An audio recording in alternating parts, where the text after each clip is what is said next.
Olá pessoal, quem fala aqui é Marcelo Belloni. Decidi por iniciar o nosso canal aí com as aulas de concreto armado 1 e hoje nós vamos fazer uma pequena introdução sobre o concreto armado. O concreto armado surgiu há mais de 150 anos e nesse período se transformou no material de construção mais utilizado do mundo. Por que isso aconteceu? Principalmente porque ele apresenta um ótimo desempenho à maioria dos esforços solicitantes, ele é um material econômico e tem uma grande facilidade produtiva. Depois de endurecido, ele apresenta algumas características básicas. Ele tem boa resistência à compressão, baixa resistência à tração, que segundo alguns autores, seu valor atinge 1/10 da resistência à compressão. Ele também apresenta um comportamento frágil, isto é, rompe com pequenas deformações e sem aviso prévio. Na maioria das aplicações estruturais, para melhorar então essas características, ele é sempre associado a outros materiais.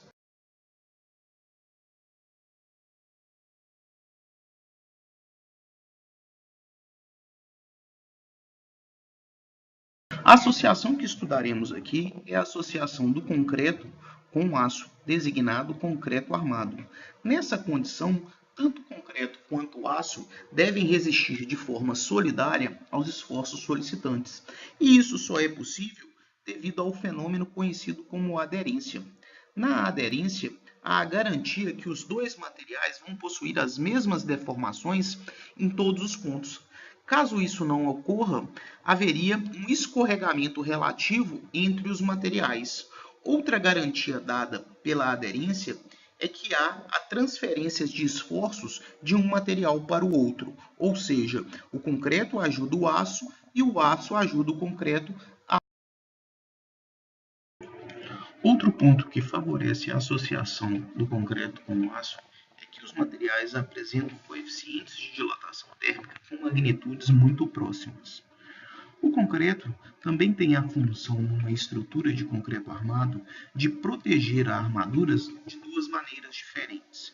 Primeiro, uma proteção física, que protege a armadura da ação do meio, através do seu cobrimento. Então, uma atenção muito especial deve ser dada a este cobrimento, que deve ser o mais uniforme e homogêneo possível.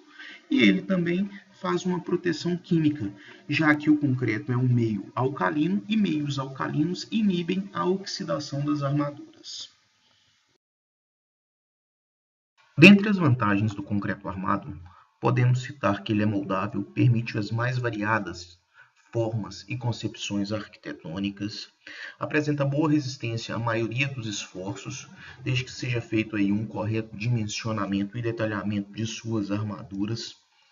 A estrutura sempre é monolítica, então ela tem um trabalho único como um corpo sólido. O baixo custo dos materiais, água, agregado graúdo, agregado miúdo e até mesmo um aglomerante, que é o cimento. Os processos construtivos são difundidos pelo mundo inteiro. Facilidade e rapidez na execução, principalmente aí se a gente trabalhar com estruturas pré-moldadas. O concreto é durável e protege a armadura contra a ação da corrosão. Os gastos de manutenção são reduzidos, lógico que isso é válido quando a estrutura é bem projetada e bem executada. O concreto é pouco permeável quando executado em boas condições, principalmente tomando cuidados com o adensamento e com a cura.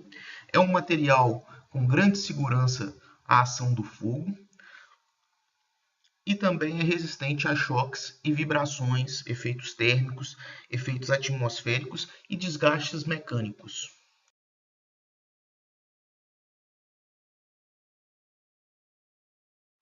Como nem tudo são só vantagens, o concreto armado também apresenta suas desvantagens. Dentre elas, podemos citar a baixa resistência à tração. Esse valor só consegue ser aumentado com um elevado consumo de aço, o que faz elevar também os custos da construção. É um material frágil, após rompido, dificilmente consegue ser emendado. Sofre processos de fissuração que comprometem a vida útil da estrutura, tem um peso próprio extremamente elevado. Com isso, a própria carga da estrutura é um carregamento muito significativo a ser suportado por ela. Os custos de forma para a moldagem são elevados. Há processos de corrosão da armadura. A corrosão é um processo expansivo e, com isso, compromete o cobrimento das armaduras e, consequentemente, a sua durabilidade. Reformas e adaptações são de difícil execução. Transmite som e também transmite calor. Na maioria dos casos, a mão de obra é desqualificada, que dá origem à maioria das manifestações patológicas que se encontram nas edificações.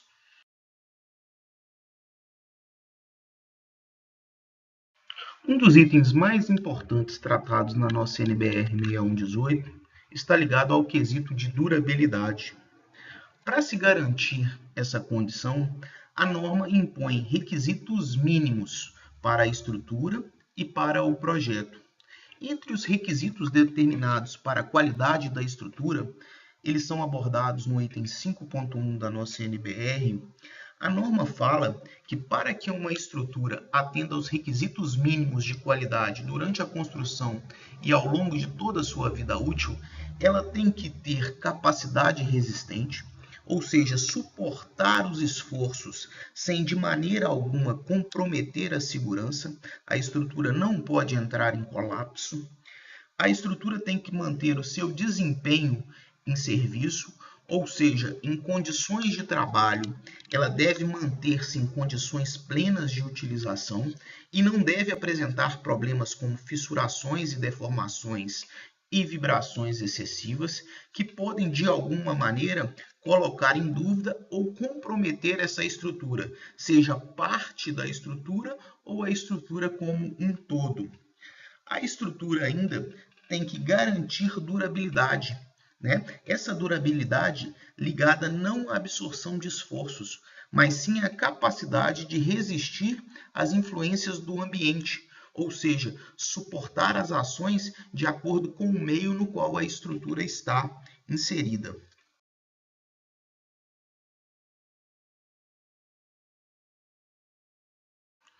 O item 5.2 da nossa NBR 6118, ele trata dos requisitos de qualidade do projeto. Entre eles temos a qualidade da solução adotada, que está diretamente relacionada à integração entre os projetos. O projeto estrutural tem que encaixar com o projeto elétrico, tem que encaixar com o projeto hidráulico. Em nenhum momento, tubulações podem atravessar elementos estruturais sem que isso tenha sido projetado. Essa condição sem o projeto pode comprometer a capacidade resistente dos elementos estruturais e colocar em risco a edificação. Devem ser tomadas medidas para garantir que as condições de serviço serão iguais às impostas durante a fase de projeto. Dentre elas temos a capacidade resistente da estrutura, qual o desempenho esperado dessa estrutura na condição de serviço, exigências de durabilidade, exigências especiais, caso sejam necessários, para o risco de explosão, abalos sísmicos, impactos dos mais variados tipos, condições de estanqueidade e isolamento termoacústico. Para garantir ainda mais essa qualidade, todo o projeto ele tem que ter uma documentação dessa solução que envolve memoriais de cálculo, onde todas as considerações durante a fase de projeto têm que ser apresentadas, e também os desenhos e especificações que são utilizados para a execução dos serviços.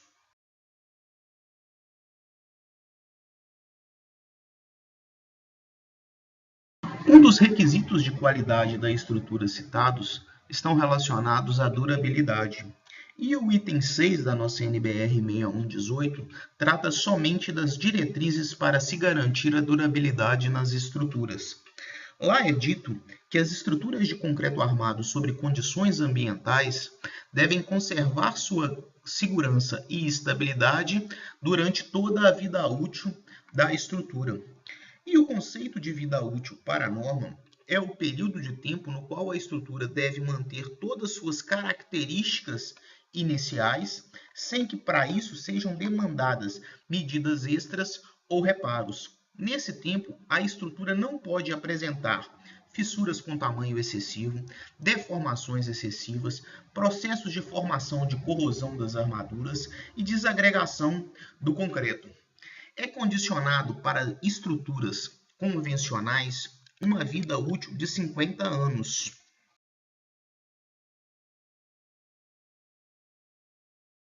Para se garantir essas condições de durabilidade, é fundamental classificar a estrutura em função da agressividade ambiental no qual ela está submetida.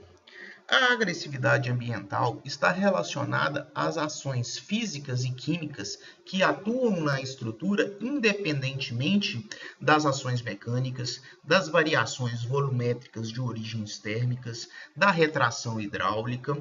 A classe de agressividade ambiental ela é obtida na tabela 6.1 da nossa NBR. Lá diz que a classe pode ser 1 com agressividade fraca, condicionada à situação rural ou estrutura submersa. Nessa condição, o risco é insignificante. A gente pode ter a classe de agressividade ambiental 2, que é uma agressividade moderada, ligada à área urbana, com risco pequeno. A gente pode ter a agressividade forte, que seria a classe de agressividade ambiental 3, relacionado a áreas marinhas e industriais, com risco grande. A gente tem ainda a classe de agressividade ambiental 4, condicionada muito forte, também para áreas industriais e locais submetidos a respingo de maré. O risco nesses casos é elevado. Para se garantir a durabilidade nas estruturas, a norma condiciona critérios que visam o aumento da durabilidade. A primeira relacionada à drenagem na estrutura. Em nenhum momento deve haver presença ou acúmulo de água sobre a superfície do concreto. As superfícies horizontais expostas devem possuir sistemas de drenagens adequados.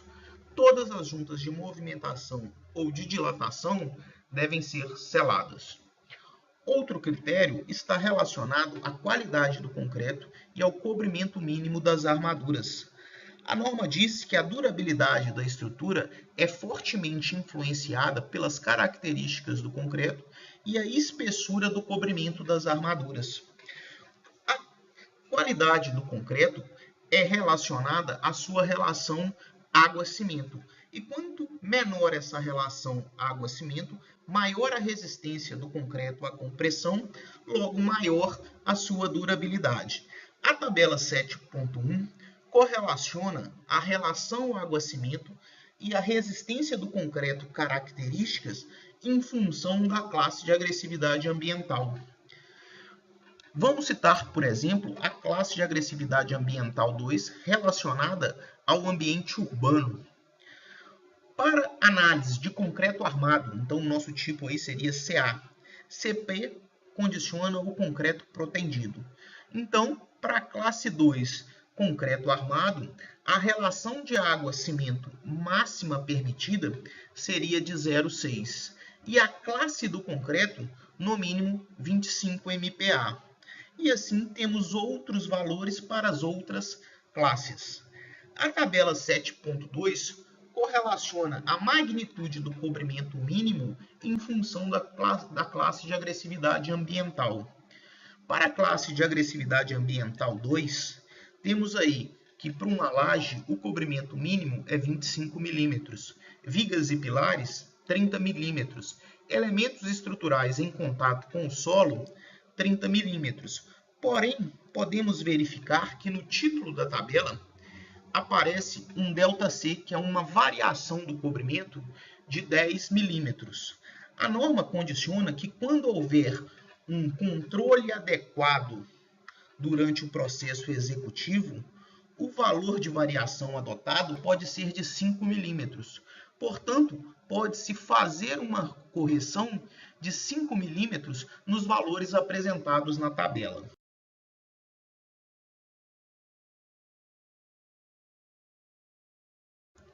Ainda nos critérios que visam garantir a durabilidade das estruturas, temos o detalhamento das armaduras, que devem ser dispostas dentro do elemento estrutural de forma a garantir um correto lançamento e adensamento do concreto. Para tanto, deve-se garantir espaçamento suficiente entre as armaduras para a entrada da agulha do vibrador. Temos que fazer o controle da fissuração, porque o risco e a evolução da corrosão acontece nas zonas fissuradas, e essas zonas fissuradas dependem diretamente da qualidade da espessura do concreto de cobrimento. Podem ser tomadas ainda medidas especiais para algumas condições adversas, como revestimentos hidrofugantes, pinturas impermeabilizantes, proteção anticorrosiva das armaduras e ainda a inspeção e manutenção preventiva, que será com certeza mais estudado em novas normas. Dessa forma, deve ser previsto de forma periódica nas estruturas uma limpeza para a retirada de fungos, desentupimento dos sistemas de drenagem, correção de vazamentos. Pessoal, essa aula seria isso. Na próxima aula aí trataremos um pouco da concepção estrutural e dos critérios para posicionamento dos elementos estruturais e condições de projeto. Um abraço.